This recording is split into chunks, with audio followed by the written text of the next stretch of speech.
하나님 말씀 마가복음 2장 13절부터 22절 말씀입니다. 신약성경 55페이지 마가복음 2장 13절부터 22절 말씀입니다. 제가 봉독하고 마지막 절 합독하겠습니다. 예수께서 다시 바닷가에 나가심에 큰 무리가 나왔거늘 예수께서 그들을 가르치시니라. 또 지나가시다가 알페오의 아들 레위가 세관에 앉아 있는 것을 보시고 그에게 이르시되 나를 따르라 하시니 일어나 따르니라. 그의 집에 앉아 잡수실 때에 많은 세리와 죄인들이 예수와 그의 제자들과 함께 앉았으니 이는 그러한 사람들이 많이 있어서 예수를 따름이르라. 바리새인의 서기관들이 예수께서 죄인 및 세리들과 함께 잡수시는 것을 보고 그의 제자들에게 이르되 어찌하여 세리 및 죄인들과 함께 먹는가? 예수께서 들으시고 그들에게 이르시되 건강한 자에게는 의사가 쓸데없고 병든 자에게라야 쓸데있느니라.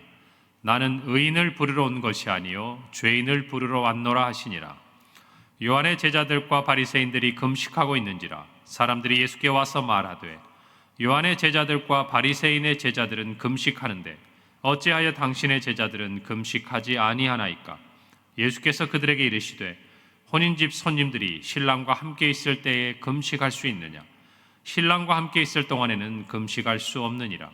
그러나 신랑을 빼앗길 날이 이르리니 그날에는 금식할 것이니라. 생배 조각을 낡은 옷에 붙이는 자가 없나니 만일 그렇게 하면 기운 새 것이 낡은 그것을 당기어 헤어짐이 더하게 되느니라. 함께 읽습니다. 새 포도주를 낡은 부대 가죽에 넣는 자가 없나니 만일 그렇게 하면 새 포도주가 부대를 터뜨려 포도주와 부대를 버리게 되리라. 오직 새 포도주는 새 부대에 넣느니라 하시니라. 아멘.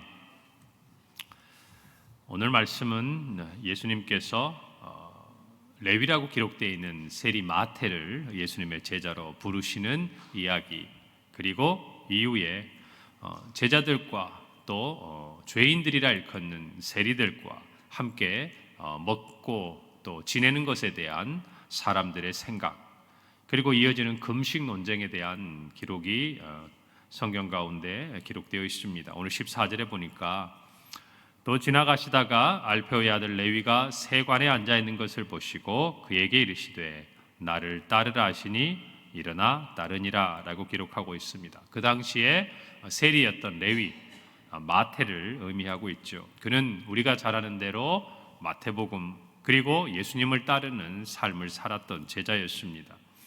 그런데 그의 특이할 점은 그의 직업이 바로 세리였다라는 것이죠. 여러분, 그 시대의 세리는 오늘 성경에 있는 대로 죄인 중에 한 사람이라고 일컬어졌습니다. 그 당시에 시대적으로 사람들에게 죄인이라 일컬었던 큰 두 부류의 사람들이 있었어요. 한 사람은 오늘 우리가 읽은 세리입니다. 그들은 그 당시에 로마의 권력에 빌붙어서 자기 민족의 고리의 세금을 거둠으로 인해서 정말 원망과 또 그들에게 사람다운 어떤 대접을 하지 않는 그런 취급을 당하고 있었습니다. 우리가 아는 대로 삭개오는 또 여리고의 세리장이었던 것을 기억하십니까? 이들 대부분은 부자였어요. 그러니까 자기 동족들은 힘들고 어려운 시간을 살아갈 때 그들은 사실 경제적으로는 부유한 삶을 대부분 영위하고 있었다는 것입니다. 그들이 민족에게는 조롱을 당하고 죄인의 취급을 받았지만 그들의 삶은 사실 그들이 선택한 어떤 결과물을 가지고 있었다는 것이죠. 그런데 예수님께서는 그 세리에게 따르라고 말씀하는 것이요. 그것도 세관에 앉아 있을 때.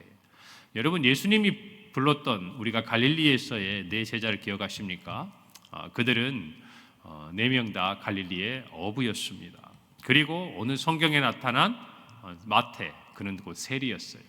그러니까 이 사람들 모두 그 당시에 그다지 주목받지 못했고 또 귀하게 여기는 직업을 가지고 있던 것이 아니라 다른 사람들에 비교해 보면은 그다지 주목받기 어려운, 더군다나 천대받는 직업을 가지고 있었던 사람들이었어요.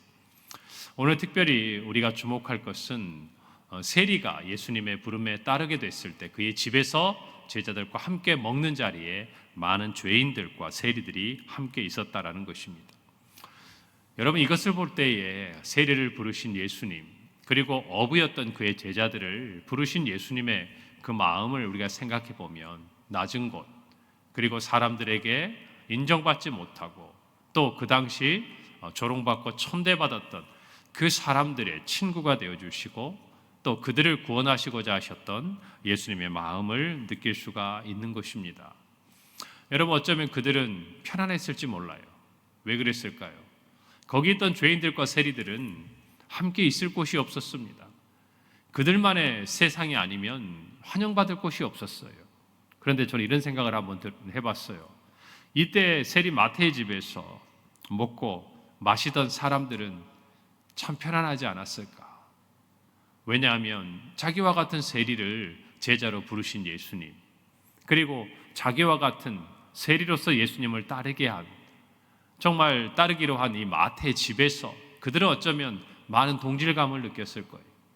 그리고 그 안에 있는 예수님이 마치 자기들의 선생님이고 자기들의 친구와 같은 마음을 느꼈을 것입니다. 오늘 성경에 있는 대로 이 상황에 대해서 다른 사람들은 별로 유쾌해하지 않았습니다. 그리고 그의 제자들에게 왜 세리들과 제자들, 죄인들과 함께 먹는가? 그들에게서는 그러한 모습이 용납되기 어려웠기 때문이죠. 그때 예수께서 이 말씀을 들으셨습니다. 그리고 오늘 17절에 말씀하고 계세요. 건강한 자에게는 의사가 쓸데없고 병든 자에게라야 쓸데있느니라. 나는 의인을 부리러 온 것이 아니요 죄인을 부르러 왔노라. 이것이 이 질문에 대한 예수님의 대답이었습니다. 사랑하는 성도 여러분, 제자들의 모습을 볼 때 예수님의 제자가 되는 것은 다른 사람보다 의롭거나 또 더 나은 것이 있어서 된 것이 아니었어요. 이렇게 말하면 어떨까요? 예수님의 눈에 띄인 겁니다. 예수님께서 그들에게 은혜를 주신 거예요. 그리고 허락하신 거예요. 나를 따르라고. 여러분, 저와 여러분이 하나님의 자녀가 된 것도 다른 이유가 없습니다. 하나님의 눈에 띄인 겁니다. 천에 하나 만에 하나. 그런데 사실 그건 우연히 하나님의 눈에 띄인 것이 아니라 에베소서 말씀에 보면 창세전부터 저와 여러분을 택하셨다라고 기록하고 있습니다. 사랑하는 성도 여러분, 우리는 간혹 신앙생활을 하면서 또 오랫동안 교회를 섬기면서 또 오랜 시간 그리스도인으로 살아가면서 어쩌면 우리도 모르게 굉장히 화석화된 그런 신앙의 모습들이 있을 수 있습니다. 마땅히 그리스도의 제자들이고 하나님의 자녀들이라면 해야 할 행동이 있고 하지 말아야 될 행동이 있습니다. 그러나 그것은 우리가 하나님의 자녀로서 무엇인가를 깨닫게 되고 또 주님을 기쁘시게 하기 위한 우리의 마음의 발로에서 나오는 것이지, 그것을 다른 사람의 모습에 대입할 것은 아니라는 것이죠. 그렇게 대입해 보면 저와 여러분도 예수님께 구원받을 만한 이유는 없었던 사람들이 구원을 받고 나니까, 그 은혜를 누리고 나니까, 그 소망을 가지고 살다 보니까 우리의 마음에 그렇게 살고 싶은 것이고 그렇게 따르게 된 것입니다. 그렇기 때문에 우리는 다른 사람들에 대해서 용납하는 마음을 가져야 돼요. 특별히 예수 그리스도를 처음으로 영접하는 사람들, 또 믿음이 약한 사람들.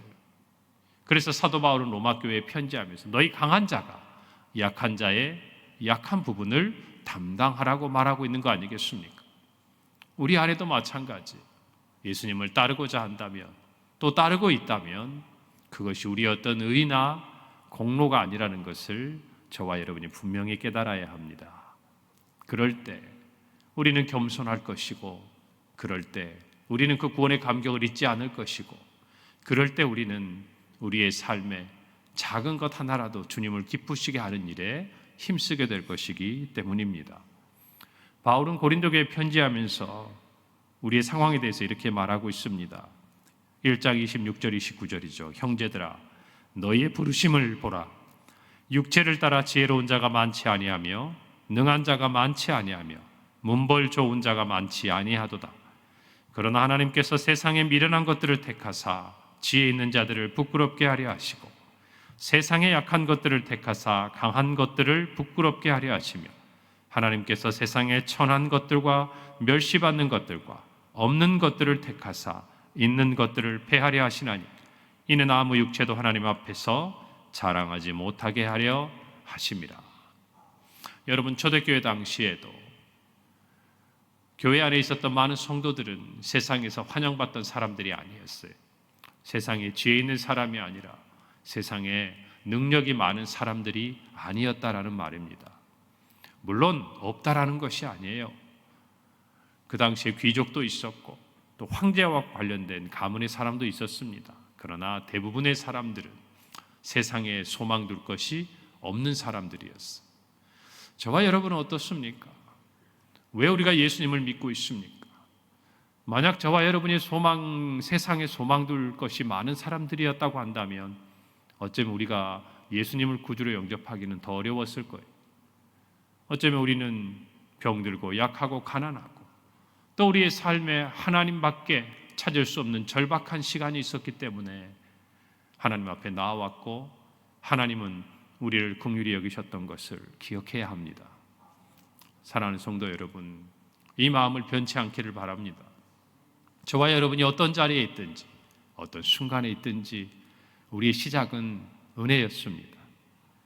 그것을 잊어버리는 순간 우리는 가장 소중한 것을 잃어버리게 되는 것이에요. 오늘 저와 여러분이 우리가 어느덧 우리도 모르게 하나님 앞에 주장하고 싶고 자랑하고 싶은 부분이 있다면, 아니 사람들 앞에 내세우고 싶은 우리의 모습이 있다면 다시 한번 우리를 부르셨고 우리를 택하시고 우리를 구원하신 하나님의 은혜를 기억하기를 바랍니다. 예수님께 물었습니다. 그 당시에 있던 바리새인과 서기관들이었어요. 왜 어찌하여 세리및 죄인들과 함께 먹는가? 여러분, 그렇다면 이 질문을 하고 있는 사람들은 의인이었는가? 여러분, 그들은 자신들은 의인인 줄로 착각하고 있는 것이죠. 그들이 만든 외식과 종교적인 틀에 갇혀서 그것을 가지고 사람들을 비교하고 남보다 더 우월해 보이는 자신의 모습을 보면서 그들은 스스로가 의롭다라고 생각하고 있었습니다. 그러나 조금 전에 읽었던 고린도전서의 말씀이나 또 성경 곳곳에서 우리의 육체로 하나님 앞에 자랑할 것은 없다라는 것을 분명히 기억해야 합니다. 로마서 3장 10절에서 12절 말씀에 보면 우리가 너무나 잘 아는 말씀이 있습니다. 기록된 바 의인은 없나니 하나도 없으며 깨닫는 자도 없고 하나님을 찾는 자도 없고 다 치우쳐 함께 무익하게 되고 선을 행하는 자는 없나니 하나도 없다라고 말씀하고 있습니다. 사랑하는 성도 여러분, 우리 스스로가 몸에 병이 들고 아프다고 생각이 들어야 의사를 찾게 되는 것 너무나 당연한 말입니다. 자신이 건강하다고 생각하면 의사를 필요하지 않다고 생각합니다. 세리처럼 또 정말 우리가 잘 아는 우리 자신의 힘으로는 감당할 수 없고 또 극복할 수 없는 우리의 본질적인 죄의 문제에 있어서 하나님의 은혜가 필요하다고 고백하는 자만이 치유받을 수 있는 것입니다. 오늘 저와 여러분은 예수 그리스도가 필요합니까? 오늘을 사는 저와 여러분에게 주님의 은혜가 필요합니까? 오늘도 여전히 하나님의 도우심과 돌보심이 우리에게는 필요합니까? 이것을 느끼는 자에게 하나님의 은혜가 임하는 것이에요. 물론 하나님께서 정권적인 또 일방적인 은혜로 우리를 부르실 때가 있습니다. 그러나 주의 은혜를 경험하고 신앙 가운데 나아가고 있는 저와 여러분의 삶이라고 한다면 이제는 그 은혜를 구하며 살아야 할 줄로 믿는 것입니다. 이어지는 18절 이하에 금식에 대한 논쟁들이 있습니다. 사람들은 말합니다. 왜 요한의 제자들과 바리새인들은 금식하는데 당신의 제자들은 금식하지 않습니까? 똑같은 의미죠. 비교하고 있는 거예요. 아마 이때 금식의 기간이었던 것 같아요. 왜냐하면 그들은 일주일에 2번씩 금식을 했었기 때문입니다. 여러분, 그런데 우리는 이 의미들을, 이 말씀들을 읽으면서 동일하게 세리와 또 죄인들을 정죄했던 그들의 마음이 모든 종교적인 행위에도 녹아져 있었다는 것을 알 수가 있습니다.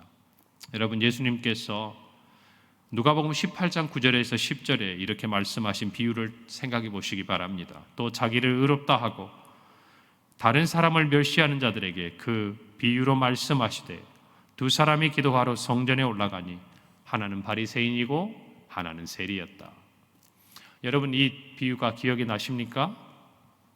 이 말씀에 이하는 이런 내용입니다. 바리새인이 서서 기도합니다. 그리고 이렇게 말하죠.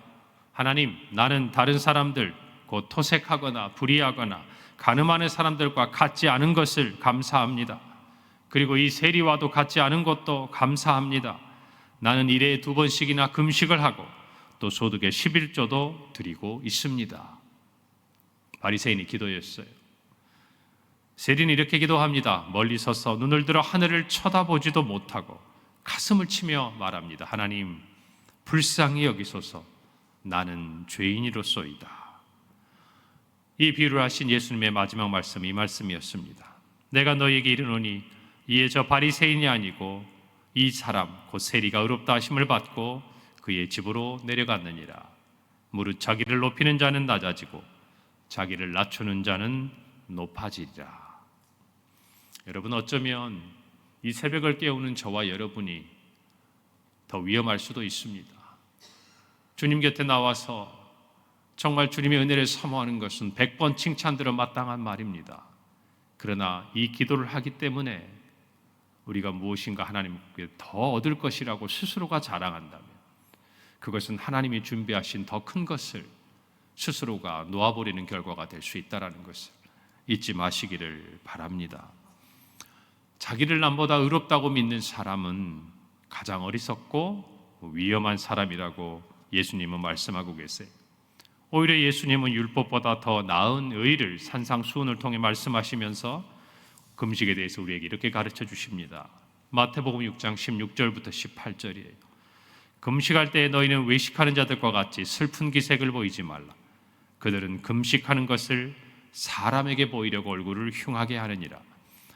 내가 진실로 너희에게 이르노니 그들은 자기 상을 이미 받았느니라. 너는 금식할 때 머리에 기름을 바르고 얼굴을 씻으라. 이는 금식하는 자로 사람에게 보이지 않고 오직 은밀한 중에 계신 내 아버지께 보이게 하려 함이라. 은밀한 중에 보시는 내 아버지께서 갚으시리라. 아멘.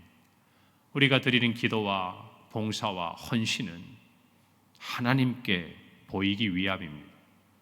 하나님이 보시고 우리에게 은혜를 베풀어 달라는 우리의 마음의 소원이요 믿음의 행위인 것이 사람의 눈에 드러나는 순간, 사람에 의해 칭찬받는 순간 어쩌면 우리는 하나님께 받을 상이 이미 우리에게 주어진지 모른다는 두려움을 가져야 합니다.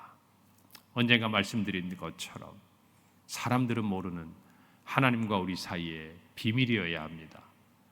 그런 것이 많은 사람이 영적으로 풍성한 삶을 영위한 것을 저와 여러분이 꼭 기억해야 합니다. 사랑하는 성도 여러분, 만약 우리가 사람에게 보이려고 행할 때 이사야 58장 3절 말씀처럼 우리는 어리석게도 하나님께 이렇게 기도할지도 몰라요. 우리가 금식하되 어찌하여 주께서 보지 아니하시오며 우리가 마음을 괴롭게 하되 어찌하여 주께서 알아주지 아니하시나이까. 어쩌면 우리는 우리의 기도를 가지고 주님 앞에 이렇게 나아갈지도 모릅니다. 그러나 주님은 말씀하십니다. 58장 6절에서 8절 말씀, 내가 기뻐하는 금식은 흉악의 결박을 풀어주며 멍에 줄을 끌어주며 압제당하는 자를 자유하게 하며 모든 멍에를 꺾는 것이 아니겠느냐. 또 줄인 자에게 내 양식을 나누어 주며 유리하는 빈민을 치배드리며 헐벗은 자를 보면 입히며 또 내 고륙을 피하여 스스로 숨지 아니하는 것이 아니겠느냐. 금식하는 것보다 그 금식하는 가운데 하나님이 보시는 우리의 삶을 돌아보라는 것입니다. 이엔 바운즈는 그런 말을 했습니다. 기도실 안에서 하나님을 만나고 싶거든 기도실 밖에서 하나님을 위해 살아라. 우리가 하나님 앞에 나와 기도하기 위한 그 어떤 다른 이유가 있는 것이 아닙니다. 하나님의 뜻대로 살기 때문이에요. 살고자 하기 때문이에요. 그런 저와 여러분의 마음이 기도의 자리로 이끌어가는 것입니다. 오늘의 말씀을 잘 묵상하고 우리 모두가 주 안에서 오늘 하루도 주님과 깊이 교제하며 주님의 뜻, 주님께서 우리에게 주신 참 교훈을 마음에 깨닫고 주님 앞에서 스스로 겸비하며 또 주님 앞에 나와 기도하는 자리에서 주님의 뜻을 구하는 우리 모든 성도들이 되기를 간절히 바랍니다. 기도하겠습니다. 하나님 은혜를 감사합니다. 오늘 말씀을 깨닫습니다. 우리가 하나님 앞에 설 아무런 이 세상에 육체의 자랑이 없음을 고백합니다. 겸손히 늘 주님의 은혜를 구하는 우리가 되게 하여 주시옵소서. 다른 사람과 비교하여 의롭다 여기는 것이 아니라 늘 주님 앞에 겸비하며 우리 자신을 돌아보게 하옵소서. 예수님의 이름으로 기도하옵나이다. 아멘.